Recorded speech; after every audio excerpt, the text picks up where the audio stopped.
क्या आपने कभी ऐसा महसूस किया है कि आप सब कुछ ठीक बोलते हैं लेकिन लोग फिर भी आपको नहीं समझते? या जब आप कुछ कहना चाहते हैं तो शब्द गले में ही अटक जाते हैं? Imagine losing a job, a relationship और इवन अ ड्रीम, सिर्फ इसलिए क्योंकि आपने खुद को सही से एक्सप्रेस नहीं किया। इस वीडियो में हम सीखेंगे कम्युनिकेशन की वो स्किल्स जो आपकी पर्सनल और प्रोफेशनल लाइफ दोनों को बदल देंगी। अगले 10 मिनट में आपको वो सूत्र मिलेंगे जो दुनिया के सबसे इफेक्टिव कम्युनिकेटर्स को खास बनाते हैं। एक लाड़की थी, नेहा। वो अपनी कंपनी की सबसे हार्ड वर्किंग एम्प्लॉई थी, लेकिन हर प्रमोशन उसके हाथ से फिसल जाता था। क्यों? क्योंकि मीटिंग में जब बोलने का मौका आता तो वो चुप हो जाती। उसे लगता, अगर मैंने कुछ गलत कह दिया तो? ये डर न जाने कितने लोगों को पीछे खींचता है। लेकिन एक दिन नेहा ने एक किताब पढ़ी, कम्युनिकेशन स्किल्स, और उसके बाद उसकी जिंदगी बदल गई। आज हम उसी जर्नी पर चलेंगे। तो चलिए शुरू करते हैं पहला chapter, the art of listening. Communication का पहला नियम है सुनो। लेकिन क्या हम सच में सुनते हैं? नहीं, हम अक्सर जवाब सोचते रहते हैं, सुनते नहीं। एक एक्सपेरिमेंट हुआ जहां दो लोगों को सिर्फ एक दूसरे को सुनना था। जिसने पूरी अटेंशन दी उसे ज्यादा ट्रस्ट और रिस्पेक्ट मिला। एक्टिव लिसनिंग का मतलब है सामने वाले की आंखों में देखना, बीच में न टोकना और बॉडी लैंग्वेज से शो करना कि आप एंगेज्ड हैं। सोचिए, आप कब लास्ट टाइम किसी को ऐसे सुने थे? अब आगे बढ़ते हैं एक और पावरफुल स्किल की ओर। एक बार की बात है, एक लड़का इंटरव्यू देने गया। वो टेक्निकली बहुत स्ट्रांग था, लेकिन जब एचआर ने पूछा, टेल मी अबाउट योरसेल्फ, तो उसकी आवाज कांपने लगी, शब्द अटकने लगे। इंटरव्यू खत्म हुआ, लेकिन सिलेक्शन नहीं हुआ। क्यों? क्योंकि कम्युनिकेशन सिर्फ नॉलेज नहीं, कॉन्फिडेंस भी दिखाता है। अब सोचिए, क्या आप भी कभी ऐसी सिचुएशन में फंसे हैं? क्या आपका डर आपके शब्दों को मार रहा है? तो चलिए सीखते हैं स्पीकिंग विद कॉन्फिडेंस का पहला राज। सेल्फ कॉन्फिडेंस की सबसे बड़ी कुंजी है प्रैक्टिस और प्रेजेंस। बात करते वक्त आई कांटेक्ट रखें, शब्दों को धीरे धीरे और साफ बोलें, और सबसे जरूरी, साइलेंस से डरिए मत। ऋषि कपूर ने एक बार कहा था, पॉज इज पावरफुल। अगली बार जब आप कुछ कहें तो एक सेकंड रुकिए, सोचिए और फिर बोलिए। इससे सामने वाले को लगेगा कि आप थॉटफुल हैं। सवाल, क्या आप ऐसे बोल सकते हैं कि लोग रुककर सिर्फ आपको सुने? अब जानते हैं कैसे वर्ड्स से ज्यादा असर डालती है आपकी बॉडी लैंग्वेज। आपका शरीर आपके शब्दों से पहले बोलता है। आपने देखा होगा, जब कोई झूठ बोलता है तो वो आंखें चुराता है या बार बार हाथ हिलाता है। बॉडी लैंग्वेज आपको इंस्टेंटली रिवील कर देती है। एक स्टडी के अनुसार कम्युनिकेशन में सिर्फ 7% वेट होता है वर्ड्स का, बाकी 93% आता है टोन और बॉडी से। सोचिए, अगर आपकी बॉडी बोले डर और जुबान बोले कॉन्फिडेंस, तो लोग क्या मानेंगे? इसलिए पॉस्चर, जेस्चर्स और फेशियल एक्सप्रेशंस पर काम करना कम्युनिकेशन का दूसरा नाम है। एक वक्त था जब सौरभ एक मैनेजर बनना चाहता था, लेकिन उसकी बॉडी हमेशा नर्वस रहती। झुकी हुई कमर, हिले हुए हाथ और कमजोर आई कांटेक्ट। फिर उसने एक छोटा सा बदलाव किया। उसने मिरर प्रैक्टिस शुरू की। रोज 10 मिनट वो खुद से बात करता, अपने हाथों को कंट्रोल करता, मुस्कुराता, और 30 दिन बाद वो कॉन्फिडेंट दिखने लगा। याद रखिए, बॉडी लैंग्वेज मसल मेमोरी से बदलती है। आप जैसा दिखते हैं वैसा महसूस करने लगते हैं। अब चलते हैं एक ऐसे टॉपिक की ओर जो हर इंसान को चाहिए, असर्टिवनेस। असर्टिवनेस का मतलब होता है बिना किसी को नीचा दिखाए अपने दिल की बात कहना। अक्सर लोग दो एक्सट्रीम्स में फंस जाते हैं, या तो वो दब जाते हैं या अग्रेसिव हो जाते हैं। लेकिन असर्टिव होना मतलब होता है रिस्पेक्टफुली ना कहना आना। जैसे, I understand your point but I have a different view. सोचिए, कितनी बार आपने दिल पर बोझ रखकर हाँ कहा है और बाद में पछताया। अब वक्त है बाउंड्रीज सेट करने का, क्योंकि आप जो अलाउ करते हैं वही कंटिन्यू होता है। एक बार रजत ने अपनी बॉस से ओवरटाइम के लिए ना कह दिया, विनम्र लेकिन दृढ़ता से। बॉस पहले चौंकी, फिर कहा, आई अप्रिशिएट योर ऑनेस्टी। और यही है असर्टिवनेस की ताकत। वो आपको मजबूती देती है, सम्मान भी। अगली बार जब आपको लगे कि कुछ कहना है लेकिन डर है, उस डर को पहचानिए, डीप सांस लीजिए और काल्म होकर बोलिए, प्रैक्टिस ये मत कहता कि लड़ाई करो, बल्कि अपनी वैल्यू दिखाओ। अब हम आ रहे हैं उस चैलेंज पर जो हर रिलेशन में आता है, कॉन्फ्लिक्ट रेजोल्यूशन। कॉन्फ्लिक्ट यानी टकराव, चाहे ऑफिस में हो या घर में, अनअवॉइडेबल है। लेकिन ये आपकी कम्युनिकेशन स्किल ही होती है जो डिसाइड करती है कि वो कॉन्फ्लिक्ट बिगड़ेगा या सुधरेगा। एक छोटी सी कहानी, 2 कॉलीग्स का झगड़ा क्लाइंट के सामने हुआ। दोनों चिल्लाए, ब्लेम किया और क्लाइंट ने कॉन्ट्रैक्ट रद्द कर दिया। अब सोचिए, अगर उनमें से कोई एक काल्मली कहता, let's talk after the meeting, तो क्या आउटकम बदल जाता? Conflict resolution begins with listening, understanding and pausing before reacting. जब भी झगड़ा हो, पहला इंस्टिंक्ट होता है खुद को सही साबित करना। लेकिन एक मास्टर कम्युनिकेटर जानता है कि कॉन्फ्लिक्ट जीतने की नहीं, समझने की कोशिश है। अगली बार जब आप बहस में फंसें तो एक सवाल पूछिए, मैं क्या मिस कर रहा हूं? यह सवाल सामने वाले को सोचने पर मजबूर करेगा और बातचीत की दिशा बदल देगा। और जब आप सामने वाले के नजरिए को समझते हैं तो ट्रस्ट बढ़ता है। अब आते हैं उस स्किल पर जो सबका दिल जीत लेती है, emotional intelligence in communication. Emotional intelligence यानी अपने और दूसरों के इमोशंस को पहचानना और मैनेज करना। मान लीजिए कोई आपको गुस्से में कुछ कह दे, आप भी गुस्से में जवाब देते हैं तो बात बिगड़ती है। लेकिन अगर आप रुक कर सोचें, ये इंसान इतना रिएक्ट क्यों कर रहा है, तो आप उसका इमोशन समझते हैं और उसका रिस्पेक्ट पाते हैं। एक रिसर्च के मुताबिक हाई ईक्यू वाले लीडर्स अपनी टीम से ज्यादा लॉयल्टी और परफॉर्मेंस पाते हैं। सवाल यह है, क्या आप अपने वर्ड से दिल छू सकते हैं? रिया एक टीचर थी, लेकिन क्लास में अक्सर बच्चे ध्यान नहीं देते थे। फिर उसने एक छोटा सा चेंज किया। वो बच्चों के इमोशंस समझने लगी, क्यों परेशान हो, क्या हुआ, और धीरे धीरे बच्चे उसकी बातों को सुनने लगे। इमोशनल इंटेलिजेंस कम्युनिकेशन में एम्पैथी लाता है और एम्पैथी कनेक्शन बनाता है। सो नेक्स्ट टाइम जब कोई चुप हो, सिर्फ सवाल मत पूछिए, महसूस करिए। और अब बात करते हैं एक ऐसी स्किल की जो आज के ग्लोबल जमाने में हर किसी को चाहिए, क्रॉस कल्चरल कम्युनिकेशन। इमेजिन करिए, एक जापानीज क्लाइंट और एक इंडियन सेल्समैन की मीटिंग है। जापानीज क्लाइंट हर बात पर करता है, जबकि इंडियन सोचता है कि वो अनइंटरेस्टेड है, और मिसअंडरस्टैंडिंग यहीं से शुरू होती है। क्रॉस कल्चरल कम्युनिकेशन का मतलब है दूसरों की कल्चरल नॉर्म्स को समझना। कुछ कल्चर्स डायरेक्ट होते हैं, कुछ इनडायरेक्ट। कुछ आई कांटेक्ट को रिस्पेक्ट मानते हैं, कुछ डिसरिस्पेक्ट। इसलिए ग्लोबल वर्ल्ड में कनेक्ट होने के लिए cultural awareness must have skill है। अब बढ़ते हैं उस फियर की तरफ जो सबको डराता है, पब्लिक स्पीकिंग। स्टेज पर खड़े होकर बोलना। ये सुनते ही दिल की धड़कन तेज हो जाती है, हाथ कांपने लगते हैं। ऐसा सभी के साथ होता है। वॉरेन बफेट ने खुद माना कि उनका सबसे बड़ा डर था पब्लिक स्पीकिंग, लेकिन उन्होंने एक कोर्स किया, प्रैक्टिस की, और आज वो वर्ल्ड के सबसे रिस्पेक्टेड स्पीकर्स में गिने जाते हैं। इसलिए याद रखिए, अच्छे स्पीकर्स पैदा नहीं होते, प्रैक्टिस से बनते हैं। अब हम जानेंगे वो फॉर्मूला जिससे आप भी स्टेज पर शाइन कर सकते हैं। तो तैयार हैं? चलिए शुरू करते हैं public speaking mastery. Public speaking की शुरुआत होती है तैयारी से। जब आप स्टेज पर जाते हैं तो सबसे पहले आपका माइंड नहीं, आपकी एनर्जी बोलती है। अपनी स्पीच को स्क्रिप्ट की तरह मत याद कीजिए, बल्कि समझिए, अपने शब्दों को फील कीजिए। स्टीव जॉब्स जब प्रेजेंटेशंस देते थे तो वो रिहर्सल्स में घंटों बिताते थे। हर पॉज, हर स्लाइड, हर जेस्चर तक तय होता था, और जब वो स्टेज पर आते तो लगता वो दिल से बोल रहे हैं। यही फर्क है प्रेजेंटेशन और परफॉर्मेंस में। अब जानते हैं ऑडियंस को कैसे एंगेज करें। आपका टोन आपके वर्ड्स से कहीं ज्यादा असरदार होता है। एक सिंपल थैंक यू को अगर आप मुस्कान के साथ कहें तो सामने वाला खुश होता है, लेकिन वही थैंक यू अगर आप बिना एक्सप्रेशन, थके हुए टोन में कहें तो ऑपोजिट असर होता है।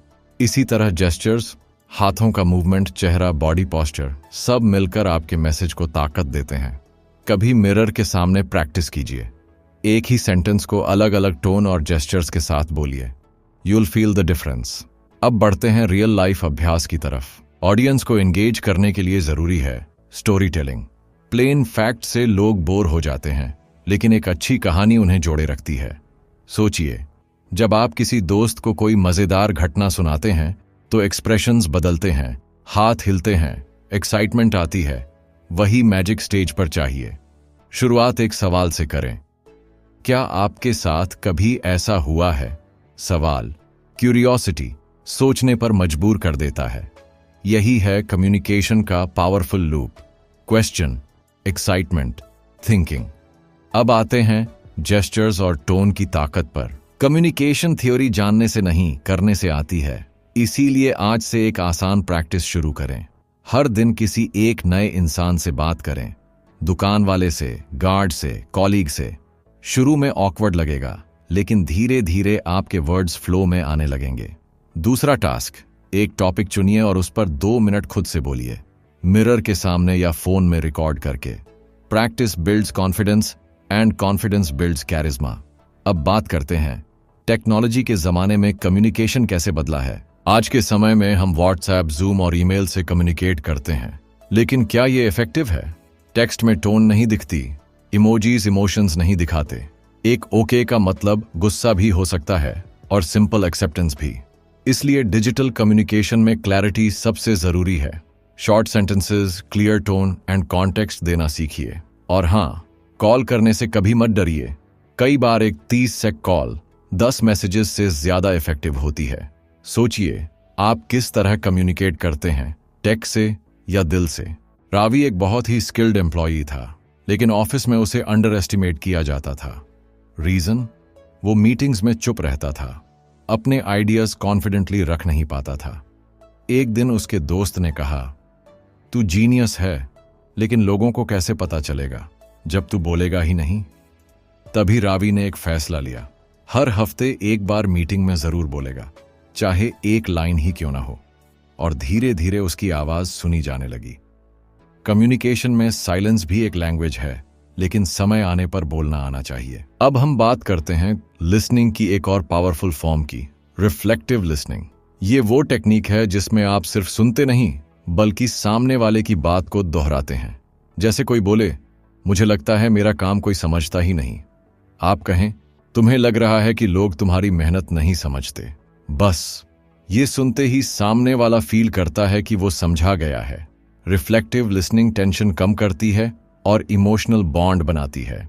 So next time try this and watch the magic unfold. अब सवाल उठता है, क्या हर बार बोलना जरूरी है? जवाब है नहीं। ग्रेट कम्युनिकेटर्स जानते हैं कि कब बोलना है और कब रुकना है। साइलेंस कभी कभी सबसे पावरफुल मैसेज होता है।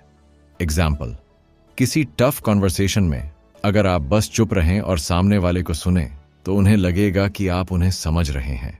इससे ट्रस्ट बढ़ता है। लेकिन वहीं अगर आप हर बात काटते जाएं, तो लोग डिस्टेंस बनाने लगते हैं। याद रखिए, बात उतनी ही करें जितनी जरूरी हो, और वो भी दिल से। इफेक्टिव कम्युनिकेशन सिर्फ बाहर की दुनिया के लिए नहीं है, बल्कि हमारे पर्सनल रिलेशनशिप्स के लिए भी सबसे बड़ा टूल है। एक बार अंजलि और उसके पिता के बीच दूरी आ गई थी, बस इसलिए क्योंकि दोनों एक दूसरे से खुलकर बात नहीं करते थे। अंजलि ने एक दिन करेज करके अपने पापा से कहा, मैं आपसे बात करना चाहती हूं। और उसी दिन उन्होंने 2 घंटे बात की, वो बातें जो सालों से अंदर थीं। कम्युनिकेशन रिश्तों को जोड़ता है, हीलिंग देता है।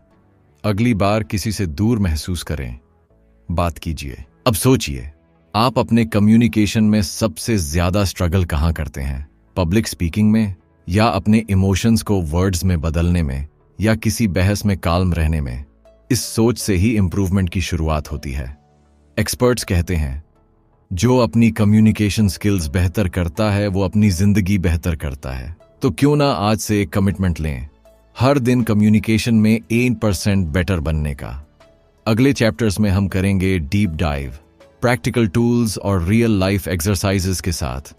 क्या आप जानते हैं कि कम्युनिकेशन में सबसे बड़ी ताकत होती है क्लैरिटी?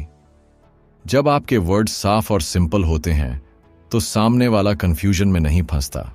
इमेजिन कीजिए, एक बॉस अपने टीम से कॉम्प्लिकेटेड टर्म्स में बात करता है, तो वो समझ नहीं पाते और मिस्टेक्स होती हैं।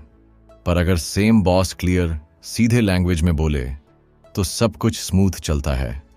क्लैरिटी की प्रैक्टिस करें, अपनी बात को छोटे सेंटेंसेस में कहें, अननेसेसरी वर्ड्स हटाएं। यही स्किल आपको एक बेहतर कम्युनिकेटर बनाती है। रमेश ने अपने बिजनेस में एक बड़ा मिस्टेक किया। उसने अपनी टीम को अनक्लियर इंस्ट्रक्शंस दिए। काम अधूरा रहा, डेडलाइंस मिस्ड हुई और टेंशन बढ़ा। फिर उसने सीखा, इफेक्टिव कम्युनिकेशन में फीडबैक देना इक्वली इंपॉर्टेंट है। जब भी बात करें, ये पूछें, क्या आपको मेरी बात समझ आई, या क्या आप कंफर्टेबल हैं ये टास्क करने में। ये सिंपल क्वेश्चंस कम्युनिकेशन गैप को बंद करते हैं। फीडबैक लूप बनाएं और देखिए टीम वर्क कैसे बेहतर होता है। क्या आप जानते हैं, कम्युनिकेशन में टोन सिर्फ फेस टू फेस ही नहीं, बल्कि ईमेल्स, मैसेजेस और कॉल्स में भी दिखती है। एक सार्कास्टिक ईमेल से ऑफिस पॉलिटिक्स बढ़ सकती है और एक रिस्पेक्टफुल रिप्लाई से रिश्ते मजबूत। इसलिए डिजिटल कम्युनिकेशन में एक्स्ट्रा ध्यान दें। इमोजीज और पंक्चुएशन का सही इस्तेमाल करें ताकि आपके इमोशंस सही तरीके से समझे जाएं। टेक्नोलॉजी ने कम्युनिकेशन आसान किया है, लेकिन सेंसिटिविटी और रिस्पेक्ट देना भी जरूरी हो गया है। अब बात करते हैं नॉन वर्बल कम्युनिकेशन की। आपके वर्ड्स से ज्यादा असर डालते हैं आपके बॉडी लैंग्वेज, फेशियल एक्सप्रेशंस और आई कांटेक्ट। कभी सोचा है, जब कोई आपकी बात सुनते हुए आंखें नहीं मिलाता तो आप कैसा महसूस करते हैं?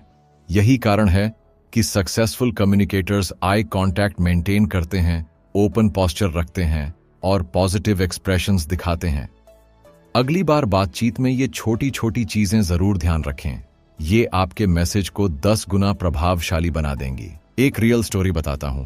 समीर ने अपनी पहली प्रेजेंटेशन में इतना नर्वस था कि वह बार बार अपनी नोट्स देख रहा था, लेकिन एक मेंटोर ने उसे एडवाइस दिया, स्टेज पर आत्मविश्वास दिखाने के लिए अपनी बॉडी लैंग्वेज पर ध्यान दो, सीधे खड़े रहो, ऑडियंस को देखो और जेस्चर्स से अपनी बात को जोर दो। समीर ने प्रैक्टिस की और अगली प्रेजेंटेशन में उसकी कॉन्फिडेंस देख सभी इंप्रेस्ड हुए। यही है कम्युनिकेशन का सीक्रेट, प्रैक्टिस, अवेयरनेस और ऑथेंटिसिटी।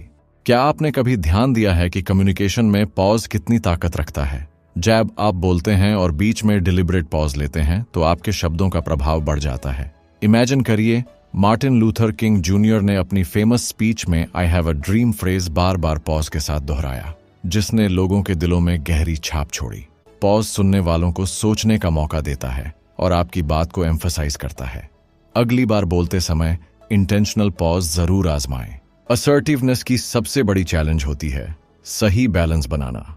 कभी कभी लोग डरते हैं कि अगर वे असर्टिव होंगे तो सामने वाले को नुकसान होगा या वो नाराज हो जाएंगे।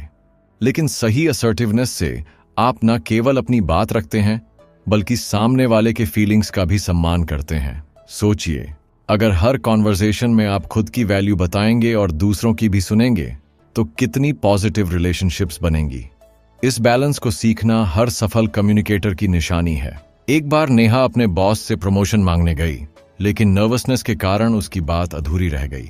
मेंटर ने उसे बताया, असर्टिवनेस कम्युनिकेशन का वो पहलू है जिसमें आप अपने नीड्स और बाउंड्रीज को क्लियरली और रिस्पेक्टफुली व्यक्त करते हैं। असर्टिव कम्युनिकेशन पैसिव या एग्रेसिव नहीं होती, बल्कि कॉन्फिडेंट और एम्पैथेटिक होती है। नेहा ने सीख लिया कि ना कहना भी कम्युनिकेशन का हिस्सा है। क्या आप अपनी असर्टिवनेस को बढ़ाने के लिए तैयार हैं? कॉन्फ्लिक्ट रेजोल्यूशन में सबसे जरूरी होता है प्रॉब्लम को व्यक्ति से अलग करके देखना। बहुत बार हम अपने ईगो के कारण डिस्कशन को पर्सनल बना लेते हैं, जिससे बात और बिगड़ जाती है। इमेजिन करें, दो दोस्त किसी मिसअंडरस्टैंडिंग की वजह से लड़ रहे हैं। अगर वे अपने गुस्से को छोड़कर समस्या पर ध्यान दें तो समाधान आसानी से निकल सकता है। इस तरह के अप्रोच से कम्युनिकेशन में क्लैरिटी आती है और रिलेशनशिप मजबूत होता है। क्या आप तैयार हैं अपने कॉन्फ्लिक्ट्स को दोस्ताना हल करने के लिए? एक क्लाइंट मीटिंग में अर्जुन को पता चला कि क्लाइंट उसकी सर्विस से संतुष्ट नहीं है। अर्जुन ने डिफेंसिव होने के बजाय कामली क्लाइंट की बातें सुनी और कहा, मैं आपकी चिंताओं को समझता हूं, चलिए मिलकर सॉल्यूशन निकालते हैं। ये काल्म एटीट्यूड और ओपन कम्युनिकेशन ने क्लाइंट के दिल में ट्रस्ट बढ़ाया। कॉन्फ्लिक्ट रेजोल्यूशन सिर्फ लड़ाई को खत्म करने का नाम नहीं, बल्कि एक नए समझौते की शुरुआत है। क्या आप तैयार हैं अपनी कम्युनिकेशन को नेक्स्ट लेवल पर ले जाने के लिए? इमोशनल इंटेलिजेंस या EQ कम्युनिकेशन की वो ताकत है जो हमारे शब्दों से भी ज्यादा असर डालती है। राहुल की कहानी सोचिए। एक स्ट्रेसफुल मीटिंग में उसने गुस्सा होने की बजाय कामली सिचुएशन समझी और रिस्पॉन्स दिया। उसकी इमोशनल इंटेलिजेंस ने सिचुएशन को एस्केलेट होने से बचाया। EQ हमें सिखाती है कि दूसरों की फीलिंग्स को समझना और अपने इमोशंस को मैनेज करना कम्युनिकेशन को स्मूथ बनाता है। क्या आप अपनी EQ बढ़ाने के लिए तैयार हैं? अब बात करते हैं एम्पैथी की, दूसरों की फीलिंग्स को महसूस करने की एबिलिटी। एम्पैथी कम्युनिकेशन में ब्रिज बनाती है। जब आप सामने वाले की बात को उनकी नज़रों से समझने की कोशिश करते हैं तो आपकी बातों में जादू आ जाता है। एग्जाम्पल, जब कोई दोस्त परेशान होता है और आप सिर्फ सुनते हैं बिना जज किए तो वो रिलैक्स महसूस करता है। एम्पैथी से रिश्ते मजबूत होते हैं और मिसअंडरस्टैंडिंग्स कम। क्या आप अपनी कम्युनिकेशन में एम्पैथी ला सकते हैं? इमोशनल इंटेलिजेंस बढ़ाने का सबसे पहला कदम है सेल्फ अवेयरनेस, मतलब अपने इमोशंस को समझना और पहचानना। जब आप जानते हैं कि कब आप अपसेट, नर्वस या एक्साइटेड हैं, तो आप बेहतर तरीके से कंट्रोल कर सकते हैं कि अपनी बात कैसे रखें। सोचिए, अगर आप स्ट्रेस में हों और गलती से हार्श वर्ड्स कह दें तो सिचुएशन बिगड़ सकती है। इसलिए खुद को समझना और पॉज लेना कम्युनिकेशन का पहला स्टेप है। अगली बार अपनी इमोशंस पर ध्यान दें। क्रॉस कल्चरल कम्युनिकेशन आज के ग्लोबल वर्ल्ड में बहुत जरूरी है। प्रिया की कहानी याद कीजिए, जो एक मल्टीनेशनल कंपनी में काम करती थी। डिफरेंट कल्चर्स से आने वाले कॉलीग्स के साथ बात करते समय उसे लैंग्वेज बैरियर्स, अलग कस्टम्स और एक्सप्रेशंस का सामना करना पड़ा।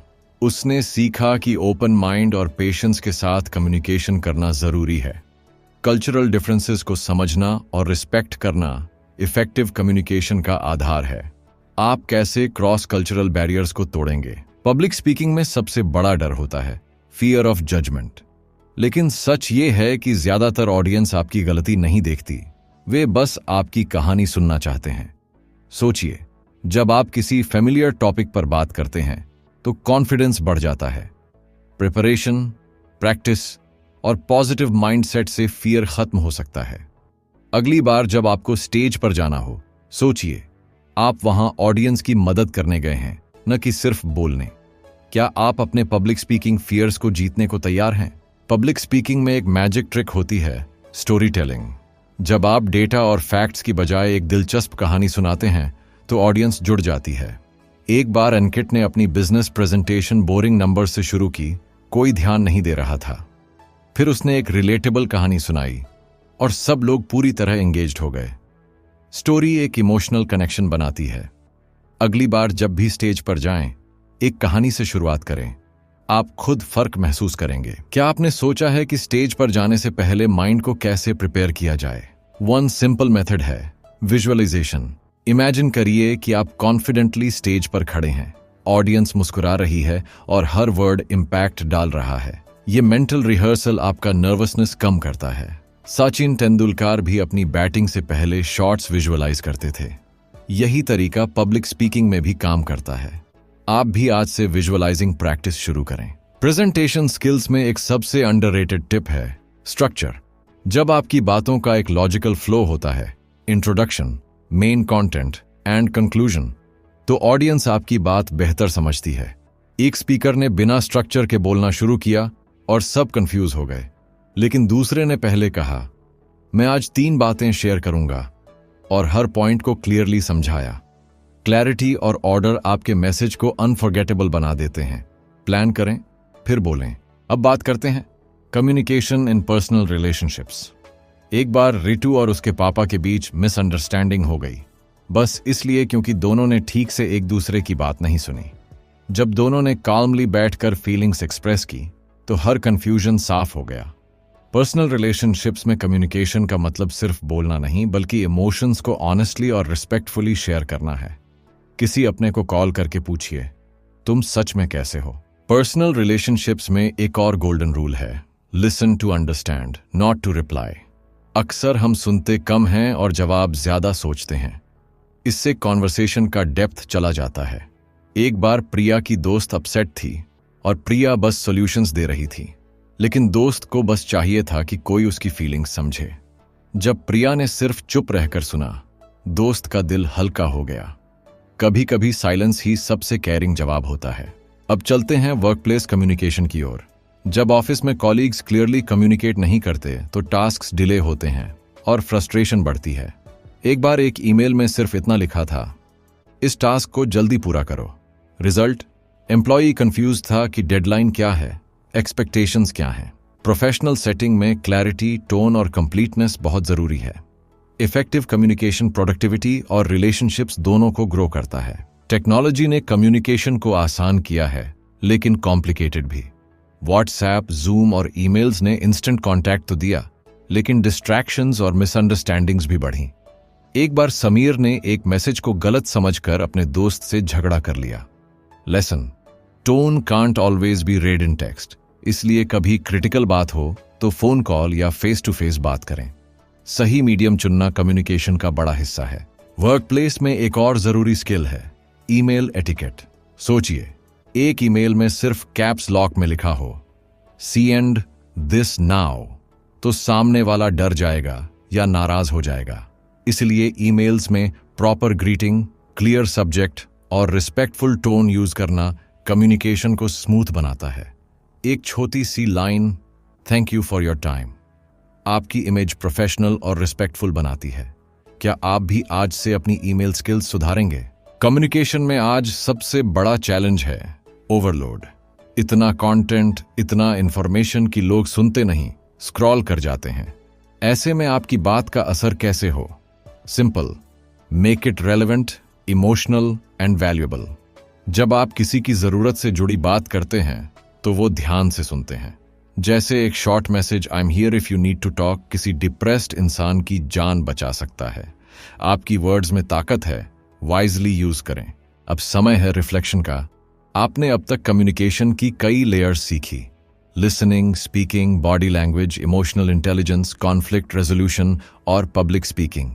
पर सबसे जरूरी बात यह है प्रैक्टिस। कोई भी बॉर्न कम्युनिकेटर नहीं होता। यह स्किल बार बार कोशिश करने से बनती है। हर कॉन्वर्सेशन एक मौका है खुद को बेहतर बनाने का। आज से हर इंटरैक्शन को एक लर्निंग अपॉर्चुनिटी मानिए। कम्युनिकेशन सिर्फ स्किल नहीं, ये एक सुपर पावर है। एक बार की बात है, एक टीचर ने अपने स्टूडेंट से कहा, हर दिन किसी एक इंसान से इंटेंशनल बातचीत करो। स्टूडेंट्स ने स्ट्रेंजर्स से स्मॉल टॉक शुरू की, फैमिली से ओपन कॉन्वर्सेशन की, और स्लोली उन्हें अपने अंदर बदलाव महसूस होने लगे। कम्युनिकेशन सिर्फ बोलने की स्किल नहीं, कनेक्शन बनाने की कला है। जब आप लोगों से दिल से जुड़ते हैं तो रिलेशनशिप्स गहराते हैं और सेल्फ कॉन्फिडेंस भी बढ़ता है। आज आप किससे इंटेंशनल बात करने जा रहे हैं? कम्युनिकेशन में साइलेंस का भी एक रोल होता है। एक बार एक कपल के बीच बहस हो गई। दोनों चुप थे, लेकिन उस चुप्पी में गिल्ट, रिग्रेट और लव था। फिर एक ने सॉफ्टली कहा, माफ करना, और सब कुछ बदल गया। साइलेंस कभी कभी इमोशन को एक्सप्रेस करने का सबसे पावरफुल तरीका होता है। कम्युनिकेशन हर बार शब्दों से नहीं होती। कुछ पॉजेज और जेस्चर्स भी दिल से दिल तक पहुंचते हैं। क्या आप उस साइलेंस को समझते हैं जो शब्दों से कहीं ज्यादा बोलती है? अब बात करते हैं फीडबैक की। एक बार मीरा को उसके मैनेजर ने कहा, you are not doing well. बस इतना ही, कोई रीजन नहीं, कोई सजेशन नहीं। मीरा कंफ्यूजन में पड़ गई। फीडबैक हमेशा स्पेसिफिक, कंस्ट्रक्टिव और रिस्पेक्टफुल होना चाहिए। अगर आप चाहते हैं कि सामने वाला सुधरे, तो उसे बताएं क्या ठीक नहीं था, क्यों नहीं था और कैसे सुधारा जा सकता है। कम्युनिकेशन में फीडबैक एक गिफ्ट है, इसे थॉटफुल बनाएं। कम्युनिकेशन सिर्फ वर्ड्स की नहीं, इंटेंट की भी होती है। एक ही बात, तुमने ये क्यों किया और क्या हम बात कर सकते हैं, दोनों का असर बहुत अलग होता है। इंटेंट अगर जजमेंटल है तो सामने वाला डिफेंसिव हो जाएगा, लेकिन इंटेंट अगर अंडरस्टैंडिंग वाला है तो बात बनती है। जब आप जेन्युइन क्यूरियोसिटी और रिस्पेक्ट के साथ बात करते हैं तो कम्युनिकेशन नेचुरल फ्लो में होती है। अगली बार कुछ कहने से पहले सोचिए, मेरा इंटेंशन क्या है? कम्युनिकेशन एक लाइफ लॉन्ग जर्नी है। इसमें कभी मास्टरी नहीं आती, क्योंकि हर इंसान, हर सिचुएशन अलग होती है। पर जितना प्रैक्टिस करेंगे उतना कनेक्शन, क्लैरिटी और कॉन्फिडेंस बढ़ेगा। रोज एक छोटी चीज पर काम कीजिए, चाहे वो बेहतर सुनना हो, काल्मली जवाब देना हो या बॉडी लैंग्वेज पर ध्यान देना हो। कम्युनिकेशन आपकी थिंकिंग, रिलेशनशिप्स और करियर को बदल सकती है। क्या आप इस जर्नी को सीरियसली लेंगे? चलो अब एक कम्युनिकेशन एक्सपेरिमेंट करते हैं। आज जब आप किसी से बात करें तो उसे बिना इंटरप्ट किए पूरी बात कहने दें। फिर एक मोमेंट पॉज लें और जवाब सोच कर दें। आप पाएंगे कि कॉन्वर्सेशन का लेवल ही बदल गया है। हम जितना ध्यान से सुनते हैं उतना ही असरदार जवाब दे पाते हैं। ये छोटा सा चेंज आपकी कम्युनिकेशन को नेक्स्ट लेवल पर ले जा सकता है। तो आज ही ट्राई करके देखिए, क्या फर्क महसूस हुआ। क्या आपने कभी मिरर प्रैक्टिस की है? Standing in front of a mirror and speaking, ये मेथड आपकी बॉडी लैंग्वेज, टोन और कॉन्फिडेंस को पॉलिश करता है। ग्रेट स्पीकर्स जैसे बराक ओबामा भी अपने स्पीचेस ऐसे रिहर्स्ड करते हैं। ये ऑकवर्ड लग सकता है, पर रिजल्ट आपको खुद हैरान कर देगा। मिरर आपको फीडबैक देता है, आपके जेस्चर्स और एक्सप्रेशंस को समझाता है। आप भी आज से 5 मिनट रोज मिरर के सामने बोलना शुरू करें। कम्युनिकेशन में एक और मजबूत टूल है, आस्किंग द राइट क्वेश्चंस। एक बार एक मेंटोर ने अपने स्टूडेंट से सिर्फ 3 सवाल पूछे। तुम क्या चाहते हो, क्यों चाहते हो और कब से शुरू करोगे? और स्टूडेंट की पूरी लाइफ की क्लैरिटी आ गई। सवाल सोचने पर मजबूर करते हैं। जब आप दूसरों से पावरफुल क्वेश्चंस पूछते हैं तो आप उनकी जिंदगी में क्लैरिटी और डायरेक्शन लाते हैं। क्या आपने खुद से भी कभी ऐसे सवाल पूछे हैं? आपकी आवाज आपकी पहचान है। वॉइस मॉड्यूलेशन मतलब टोन को सही जगह ऊपर नीचे करना कम्युनिकेशन को एंगेजिंग बनाता है। एक डल फ्लैट वॉइस से पावरफुल बात भी बोरिंग लगती है, लेकिन अगर इमोशन के साथ बोला जाए तो हर बात दिल तक जाती है। प्रैक्टिस करें पॉजेस लेने की, स्ट्रेस डालने की, जरूरी वर्ड्स पर और नेचुरल टोन में बोलने की। आपकी आवाज से ही लोग तय करते हैं क्या इस इंसान को सीरियसली लेना चाहिए। कम्युनिकेशन स्किल एक टूल किट है और आपने इस वीडियो में हर टूल को जाना है। Active listening, body language, public speaking, empathy, emotional intelligence, assertiveness और भी बहुत कुछ। अब ये टूल किट आपके पास है। फर्क बस प्रैक्टिस और अवेयरनेस का है। हर इंटरैक्शन एक नया मौका है बेहतर कम्युनिकेटर बनने का। याद रखिए, आप जैसे कम्युनिकेट करते हैं वैसे ही लोग आपको समझते हैं। तो बोलिए सोचकर, सुनिए दिल से और बनाइए हर बातचीत को एक मास्टरपीस।